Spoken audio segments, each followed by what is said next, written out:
Добар ден, драги пријатели, и добре дојдовте во денешната епизода. Моето име е Јосиф Дамјанов и денеска одлучив да зборувам за една тема која што многу луѓе од вас ќе ги интересира и доколку познавате луѓе кои што имаат митови, дилеми и се мачат по оваа тема и по ова прашање, слободно споделете ја оваа епизода и ве молам споделете ја затоа што на многу луѓе им треба. А денеска одлучив да зборувам за тоа дали губењето на килажа и стремежот кон топење на масти и добар изглед придонесува за создавање на неправилна телесна композиција и колку често може луѓе да ја оштетуваат својата мускулна маса. Многу често, 99% од луѓето кои што се замараат со тоа да симнат килажа, најчесто обрнуваат најмногу внимание на бројката која што ќе видат на вага и се обседнати со тоа дали на дневно ниво се случува нешто, а не се обседнати со тоа што се случува со нивната телесна композиција, како они се осеќаат енергетски, како изгледаат во огледало кога ќе се погледнат, боја на кожа, подочњаци, која свежина имаат во текот на денот, како се будат, кој е нивниот телесен состав, кои се обемите и така натаму, затоа што не секогаш бројката на вага е право пропорционална поврзана со тоа како вие се чувствувате и како изгледате во огледало, а она што е реалноста е дека тоа што ви смета не е бројката на вага, туку е огледалото кое што секојдневно ви придонесува да имате добри емоции или лоши емоции поврзано со тоа како изгледате. Сега, она што јас прво би го советувал не е да ја тргнете вагата во целосно. Ако мене ме прашувате колку често треба да се мерите на вага, јас би рекол еднаш месечно, затоа што доколку тоа го правите на дневно ниво, па дури и неделно ниво, многу често ќе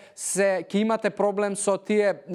дневно емоционални пореметувања. Ако ќе видите добра бројка да се израдувате, ако ќе видите можеби полоша бројка и нешто уназадување да се изненадите и да се запрашате дали можеби сте направиот пат и многу често да ви придонесе во откажување. Затоа еднаш месечно е мојот совет. Ако сакате да не ви е непријател вагата. Од друга страна, кога зборуваме за состав на килажа, она што многу луѓе не го знаат е дека доколку само се фокусираат на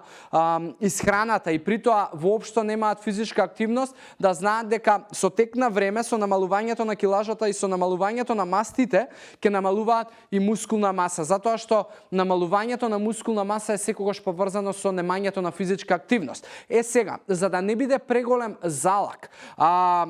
тоа што можеби некој од вас ќе почне сега да менува исхрана, да пие и повеќе вода и да почне да вежба, за да не биде тоа преголем залак, јас би ве советувал прво да почнете со исхраната и да можеби месец-два се прилагодите и да веќе ги видите првите резултати, но немојте да заборавите да ја вметнете и физичката активност 3 до 4 пати во текот на неделата, затоа што ние тука зборуваме за 100% резултати. 80% од вашиот резултат ќе се должи на тоа како се храните и 20% на физичката активност. Одберете физичката активност која што најмногу вас ќе ви прилега, но ако зборуваме за тоа како ќе придонесеме до најмалку трошење на мускулната маса, тогаш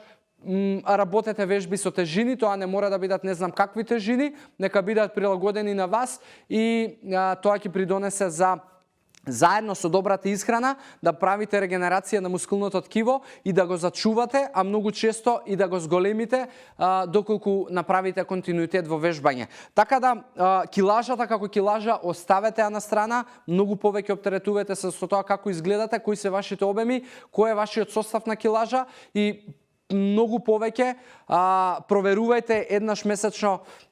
што се случува внатрешно во вашето тело, отколку што се случува со бројката на вага. Затоа што, пак ја речам, тоа не е релевантниот фактор за тоа како изгледате и како се чувствувате и колку сте здрави. Така да, дечки, по ова прашање можеби и имам многу повеќе да зборувам и не би опфатил се во оваа епизода, но затоа коментирајте, додавајте слободно ваша вредност во тоа што ги зборуваме во оваа заедница и во овие теми и нормално доколку нешто подетално сакате да дознаете и нешто вас ве мачи и вие дилема, контактирајте ми или во приватна порака или користете го хаштагот #AskJosif и ќе дадам максимален напор да одговорам на вашите прашања и да ви разрешам некои митови кои што се во вашите глави. Така да уште еднаш благодарност за вашето време. Ве оставам тука во здрави животни навики и ви посакувам убав ден. Чао, чао.